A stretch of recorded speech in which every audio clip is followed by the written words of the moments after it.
Good afternoon, Rock Hills Grizzlies. I want to thank you for making the time and effort to come to our staff meeting here after school.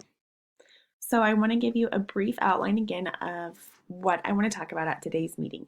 First, the purpose. Why are we here? I want to share with you some acronyms, definitions, and then we're going to get into the meat of it, of our meeting today. What is FERPA? How can it impact our schools? How does it impact the classroom? I want to give you a couple of scenarios to think about that are very real world and scenarios that when I was a teacher, I was experiencing quite frequently. And then I want to talk about what we are currently doing and then what my recommendations are going to be moving forward. So, the purpose. My goal as a school leader is to make sure that all of you feel informed and comfortable with any and all aspects of education. And it is important to me that we hold each other accountable to these expectations that we are required to uphold. It is my understanding that I need to make you aware of these expectations, policies, laws, and procedures that educators are responsible for. We are going to continue to learn and grow through a series of professional developments and trainings throughout our school year here at Rock Hills Elementary. Here are a couple different acronyms that you will see me using today. FERPA, that is the Family Educational Rights and Privacy Act. PII, Personally Identifiable Information. USDE, United States Department of Education. ICE, that is Immigration and Customs Enforcement. FCSS, Federal Commission on School Safety. And PTAC, Privacy Technical Assistance Center. So some definitions. What is FERPA?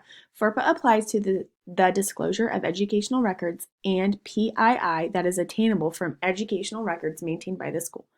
An educational record is personally identifiable information that would be like the student's name and address, which would be also including their family members, their school student number or social security number, personal characteristics or information that would make the student easily identifiable. And then we even have some of those indirect identifiers, such as their date of birth, place of birth, or their mother's maiden name. So what is FERPA? FERPA protects the privacy of student education records. School districts must maintain the confidentiality of all personally identifiable information in education records that are related to students. FERPA is what prevents us from sharing student data without parental consent. There are a couple of other laws that are already in place and have been in place that also protect the disclosure of personally identifiable information from students' educational records or other information on those students. And that would be your IDEA, HIPAA, and your National Lunch Act. I want to talk about some of the implications at Rock Hills Elementary School. So we have moved to more of a digital record keeping, and that's replaced our traditional record keeping that we have been doing in the past. When we are assigning work, especially during the year of COVID and last year when students were remote, we are assigning work and assessments online via email or through some applications. And by doing so, we are asking students to generate quite a bit of digital information about themselves. So what we need to make sure is that we need to implement advances in technology that continue to be responsible for our data and for the information of our students and their safety. I wanted to note in here that FERPA is currently out of date with the technological advances, especially the degree that our district is now using technology. I want you to think about right now, do you think you are currently practicing the bare bones of confidentiality? As a school, we need to work on the measures that we take to ensure the confidentiality of our students. Think about, how do you destroy records? I want to note that it is important that we shred them before we throw them away. What apps are you using in your classroom? Are your vendors FERPA compliant? Do you know who you can share or not share that personally identifiable information with? What types of things are you sharing on social media? And then I wanted to add in here emails. I know that it is so hard for us to, meet with people one-on-one, the other school officials in our district. But if the information that we are sharing via email, I want to make sure that it is secure and encrypted, and it is only with people in our district. And if at all possible, when you are discussing that pertinent information about our students, please do it in person so that way there's no risk of breaching the confidentiality. I want us thinking about how FERPA impacts your classroom. Again, the websites and apps that you use in your classroom, they need to be secure, and that is your responsibility to check into. If you are using a certain website or a certain application in your classroom, you need to make sure that the student's information is secure on there. Keep any student data that you have secure. Some examples of that would be physically graded papers and or your grade book. It needs to be locked up if you're not in the classroom. It needs to be in a secure place. I wanted to throw in here that FERPA does not prohibit a school official from disclosing information that they witnessed. So sometimes you might see an altercation between students. If that's something that you witness firsthand, that's when you're allowed to disclose that information so we can talk about, the students and what was going on. Thinking now, what can teachers do? You can disclose educational records to other school officials as long as they do have a legitimate education interest, maybe having students being observed for speech, or maybe talking about behavior plans that work well with those students. Again, there's the appropriate officials for health and safety concerns. An example of that would be if you have a student who has gone into anaphylactic shock, and there is, maybe if we have a school nurse or we've called the EMTs, you would be able to say, hey, my student does have a peanut allergy. Or you would say, hey, they're allergic to eggs. So that way they are able to treat them, because the safety of our students truly is our biggest priority. What can administration do? We can take a look at directory information, and we would be able to share that as long as we have provided a public notice to the families that explains what kind of information that we would be using. Some examples of that would be the student's name, a photograph of them, sharing their participation in school activities or sports, and then for the rosters, the weight and height information for athletic team members. We can review best practices for data instruction and provide trainings through the PTAC. We can be asking ourselves and us admins when we get together for our administration meetings, we can be talking about who do we allow to have access to our records and to what capacity? How long are we holding on to these records for? And are we disposing of them in the best method possible? We can also develop protocols for governing those requests for disclosure.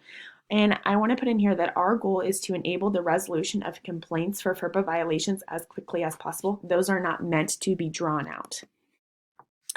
So what can we all do? 8 ways that we can ensure that our school is FERPA compliant. Well, we can raise FERPA awareness. We can confirm, does FERPA apply to us? We can know the rights, protections, and expectations. We can choose compliant vendors. We can train our school employees. We can implement compliant policies and procedures. We can encrypt files and emails, and we can implement other prevention tools. And this is going to be our goal moving forward. So I wanted to give you 2 scenarios that I have had happen to me as a teacher. A parent comes into your room one day after school, and her daughter's birthday is next week, and she would like to have a list of student names in the class and their addresses to send out invitations to the birthday party. You've known this parent for years and you trust her. What do you guys think? Can you do this? If you said yes, you are correct, as long as you have let your school communities know and your parents know that this would be some of the information that would be put in those directories, and you've identified the categories that it would fall into. Your second scenario is that during class, you receive a message that the father of one of your students has called for you. So you call him back after school and he tells you that he's just curious how his 11-year-old daughter is doing in class. He would like to check that her attendance and grades are still strong. Are you able to share this information? If you said yes, you are correct. However, you need to verify that it is that said parent calling in, whether they have called before and you recognize their number off of Power School, or you're able to ask a kind of a privacy question, something like that, in order to say, hey, I know that you are so-and-so's dad because of, maybe they confirm the address on the account or date of birth, some sort of way to tell, yes, this is the parent we are discussing. So here at Rock Hills Elementary, I want to let you know that what I have found for FERPA is that I have found limited information that supports FERPA in our district and the knowledge. I'm not aware that we disclose this information to our parents or our staff, and I have found that we do not inform parents that, oh, excuse me, I have found that we do inform parents that we track their student or students' attendance, and we do put in the handbook, like we will report your student if they become chronically absent, and we define chronically absent as missing 10% or more of scheduled school days. So my goal going forward is we need to let our communities know what's going on. So my proposals is I would propose to our Board of Education that we develop policies and procedures to protect our students, staff, and families through FERPA. I want to increase knowledge of FERPA to staff, students, and families. I believe that we should develop some sort of yearly staff trainings on FERPA, especially the ones that are going to be offered through the federal government, because they are working on making information available to users that is going to be very streamlined and clear and not up for debate. And I want to possibly look at school surveillance of some of our more highly populated areas, hallways, maybe stairwells, and maybe even some areas outside of the school, like the school parking lot. Again, I'm not really sure that that's something that is a top priority of mine, but I do think it's something worth discussing and looking into, especially over at the junior senior high. But in order to look at school surveillance, we would also have to adapt a policy statement, put some stuff in our handbook, and get signage communicating to parents about our cameras on school property, their purpose, and kind of, what we're going to be using them for.